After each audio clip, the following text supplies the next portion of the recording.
YouTube वाले star teachers जिनको कुछ जानना ना कौड़ी, कभी ब्लैक बोर्ड लेकर कुछ एक्सप्लेनर बनाते हैं, खाली व्यूज बटोरते हैं, उटपटांग ग्राफ्स लिखते हैं और उसके बाद से अपने आप को इतना महारथी समझने लगते हैं कि कुछ लोग उनको फॉलो करने लगते हैं उनके तमाशे की वजह से, और फिर वो जाकर जहां पर जो आता है वो बोलते हैं और उसके दम पर फिर वो पैसे वसूलते हैं, छात्रों से वसूलते हैं। ये सबसे बड़ी चिंता की बात है। ये जो एक्सप्लेनर बनाने वाले यूट्यूबर्स हैं।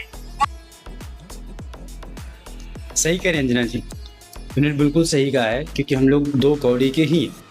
अगर हम नीट के पेपर लीक के मामले में उसके खिलाफ खड़े हो जाते हैं तो हम दो कौड़ी के हैं। अगर हमने बेरोज़गारी पर बात कर दी तो हम दो कौड़ी के हैं। हम किसी की तरह तलवे थोड़ी ना चाटेंगे सरकार के, तब भी हम दो कौड़ी के हैं। और अंजना जी बिल्कुल सही कहा, क्योंकि कभी कभी बच्चों के पास कोई कौड़ी नहीं होती जमा करने के लिए फ़ीस, तो कुछ मास्टर ऐसे होते हैं जो फूटी कौड़ी में भी पढ़ा देते हैं, इसलिए हम दो कौड़ी के हैं।